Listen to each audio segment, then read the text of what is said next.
Hello and welcome. My name is Surya Mira from Connect Yoga. Welcome back for another Flow Friday video.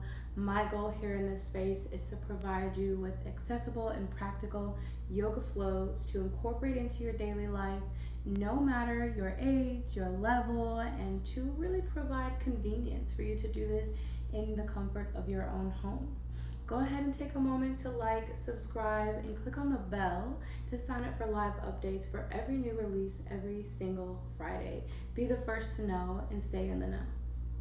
In this video, we'll focus on poses that you can do directly on a wall. And you might think, why do I need to do yoga on the wall? Well, there are many benefits to it, but the biggest one is to feel the proper alignment of a pose and to use the wall as an assist. So there's some poses that we'll do where you'll be able to feel the alignment, hopefully from head to toe, and there's others that you'll do that you can do seated or without a wall or on the ground, but using the opportunity to use the wall as support to assist deepening into the pose so you don't have to do as much work is what we'll do today. So we'll go ahead, find a wall. If you're not there already, the first one we'll do is simply back to the wall. So you'll put your back to the wall. Now, if you have your hair in a bun or anything like that, you might not feel as much alignment, but just know that it's there. So you might want to either take the bun out or maybe just do the pose, just keeping that in mind. So without the wall, this pose would traditionally be referred to as Tadasana, mountain pose, standing pose, which technically that's still the term, but so we'll bring the heels of our feet onto the wall, the corner of the wall. You'll immediately feel your glutes come onto the wall, your shoulders, and begin to press the back of your head into the wall as well. So just to show you what that looks like from a side perspective. So to make sure that you're still fully engaged in this pose, you'll want to press through the three corners of your feet. So I like to think of the three corners as 1, 2, and 3. And to make sure you have full engagement in the feet so you can shoot that energy up and that engagement up through the body. Lift the toes off of the ground and lower them down one at a time and begin to claw the toes into the earth. You'll feel the engagement of your toes and of your feet. Send that energy up through the knees and the legs as you lift the kneecaps into the thighs. So this is a relaxed knee or a relaxed leg, and this is an engaged leg. So imagine pressing your knee behind you, not so much so that you break it though. So you can see the difference there, and lifting the kneecap up into the thigh bone here. And you'll immediately feel the quads and the glutes engage. Your core is engaged by drawing your navel inwards towards the spine. So you'll feel your glutes on the wall, but not so much that you're dipping your belly forward. So this is a disengaged belly. This is a nice engaged belly. So draw the navel into the spine, slightly tucking the tailbone forward. You'll feel that engagement in the core and even the low back. Your head isn't forward, your head is back, which that one is pretty simple because you're pressing the back of your head into the wall. So you should immediately feel all these things activate, and it might be good to make it more intentional to activate it one body part at a time, just like we just did. And reach through the fingers to fully engage the arms here. You can even press the backs of the hands into the wall if that feels good, just to feel what that engagement feels like. And we'll take another breath here. Beautiful. And slowly begin to soften and shy away from the wall just a bit. So the next pose we'll do is a pose that is a gentle twist in the spine but opens up the shoulders. So we'll start on the right hand side. So your right arm will be nice and long. Your left palm is facing flat just like this. And imagine your toes are pointing to the left corner of your space, wherever that may be. So in the direction of your left palm. And your body, the part of the body that's resting onto the wall, is the front corner of the body. So not the front and not the side, but the front corner right in between. So this is what it looks like on the side here. So as I make my way onto the wall here with the space that I have available, I'm sure you have more space, begin to bring your left palm onto the wall. Your right arm is nice and long. Rest the chest the right corner of the body, and begin to gently press your right palm into the wall and gently find a twist. And you should immediately feel this opening up in the right shoulder here. I am basically talking to my books. And take another breath here. And try to keep my right wrist is a little below level of my right shoulder, but that's simply because of the space I have available. So you want to make sure that your right wrist is almost at a higher level than your right shoulder here. And slowly begin to relax your left hand and allow your body to naturally roll out of the pose. So all of that on the other side here. So left arm is long now, right palm in, point the toes to the right corner, the left side body is now into the wall. And this is the motion that we're going for. And you can feel this. Even if you do this, you might want to try doing this without the wall just to see the difference. So if you do it without the wall and just allow yourself and gravity to work for you here, that's one sensation.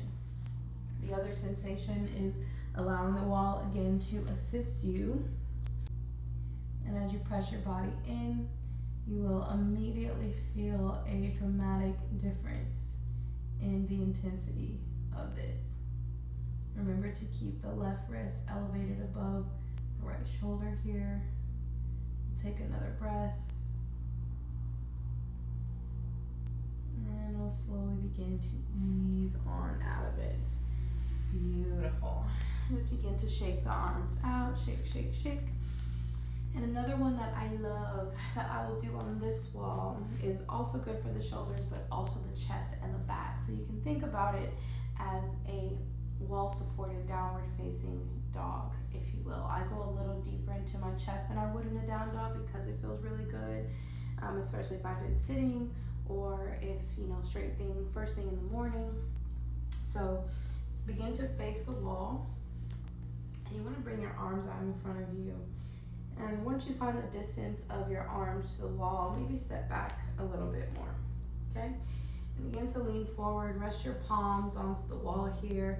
Send your hips back and allow your chest to drape down towards the ground. And you will immediately feel the juiciness of this pose. It might even help to bring your feet back a little bit more, however much you feel like you need. And it may also help to take a micro bend in both of your knees here, just to alleviate some of that pressure and engagement off of the legs here, because that's not really where we're targeting. We're targeting more so the upper body. The legs are just here to support. And again, you should feel this in the arms, the shoulders, the chest, the back, the entire back here. Take about another breath.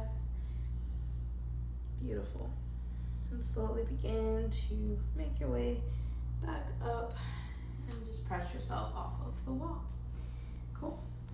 The next few poses will be done seated or reclined. So first we'll step into butterfly pose, which is pretty commonly known. So the soles of the feet are touching, the knees are relaxed off the opposite sides. You can use your hands to draw your feet in closer to the body. But we'll get into the somatics of it all. So first, bring your back. So start with the tailbone onto the wall, and then your upper back, and then your head. And as it feels good to you, then begin to draw the legs in closer to the body. Again, if that's what you desire, just to create a little bit more space in the hip region. Option to rest your hands onto your knees. You can rest them off the side of your body. And really, that's all this is. It's just this nice supported butterfly pose. So oftentimes without the wall, and I would suggest you try maybe all of these poses with and without the wall, just to notice the subtle differences in the body. So oftentimes here, our tailbone might be tucked forward too much. So in that case, our upper back might be very rounded, and we're not nice and long through our spine. So this is not where we want to be. We're not really doing much for our body here. But as soon as you send the tailbone back, create space in the hips, extend through the spine, lift through the heart, you're able to draw the heels in closer because you've created space for yourself here. And now you feel a ton more engagement. So even just through doing that, I feel a difference. But I really feel a difference when my back is up against the wall. And here it's more focused on the support of the wall with the opening of the hips. So I'm able to really open up my hips here more than I would be able to without the wall, which is really, really nice, especially when my hips are a little bit more tight than I would like them to be, or if my hips are just calling to have energy shifted around in them and to be worked on, then the wall is a great jump start to accelerate the energy being moved around in movement. So take another breath here. Beautiful. So the next pose we'll do is figure 4 pose. So I would suggest starting with the soles of your feet onto the wall already. So you can start by just resting onto one side of the body and then just swing your legs around you to the wall. And you might need to snake yourself closer to the wall here if that feels good. And we'll start on the right side. So bring the right ankle to rest onto the left thigh. And you might need to lift your hip to do so, or you could just slide your body back to create more space. And as you arrive, just press the right knee closer to the wall. Feel the opening here. And you'll immediately feel this all up in the right hip, and that will feel really, really, really good to you. So just take a couple of breaths here. Also getting into the entire hip, aside from that, the inner right thigh as well. And begin to bring the right foot onto the wall, left ankle, right thigh, sink the hips, press the left knee closer to the front of the space.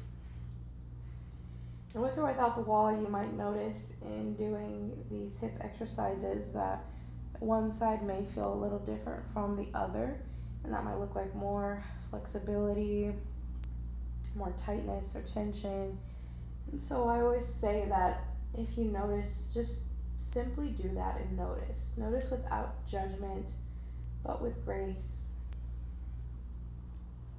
And just give your body what it needs to settle in properly. Beautiful. And we'll go ahead and bring the left foot back onto the wall with the right, and our final pose will be legs up the wall pose. So this is simply bringing your legs up the wall. So I'm going to flip over to this wall because that's easier for me, but you can scoot yourself closer to your wall. But since my hips are closer to this wall, I'm just gonna swing all the way around. So as I arrive here, my legs are nice and straight, my toes and feet are relaxed. So this is another one that you can of course do without the wall, but it is so much more supported and easier to do on the wall, simply because you can only take so much of your legs just hanging out in space before they naturally want to tire out, and your knees start to bend and your thighs start to get closer into your belly, and you sort of take away from the whole pose in doing that. So this is way less active and way more passive. And really the benefit here is to allow the opportunity to go against gravity for a moment. So I think of this pose as almost being a little rebellious. So you're allowing the blood to flow in the opposite direction than what it normally will, flowing to your heart, flushing out the veins. And you might already feel some tingling sensations in the legs. And also if you have any swollen feet or ankles or legs, you've been standing or sitting all day and you're a little sore in the legs, and this is a great pose to do again to allow the blood to reverse away from that direction and to alleviate some of the swelling and the pain you might be experiencing. So please sit here as long as you like. You can pause the video or come back, but for the sake of time here, we'll go ahead and come out of the pose. So you can come onto the soles of the feet and just roll yourself around. Maybe you come into a brief fetal position here, but press the elevated palm into the earth. Lift yourself up, and we'll meet in a seated or cross-legged position. I hope that those poses were helpful for you and that you are not only more educated on why a wall can help to support you, but also using these poses in your life and implementing them into your practice to deepen these poses, have an assist, and really just to find better alignment and support in the body with the wall. Just the wall. The wall is basically free. If you liked what you saw today, go ahead and give this video a thumbs up, and don't forget to subscribe and click the bell to receive live updates from every Friday when new videos are released. If you have any questions, comments, or special requests for future videos, go ahead and drop it in the comments. And know that with my business Connect Yoga, I also offer weekly virtual sessions as well as private one-on-one and group sessions for any of your needs. So check out the website below, and I'll see you next Friday.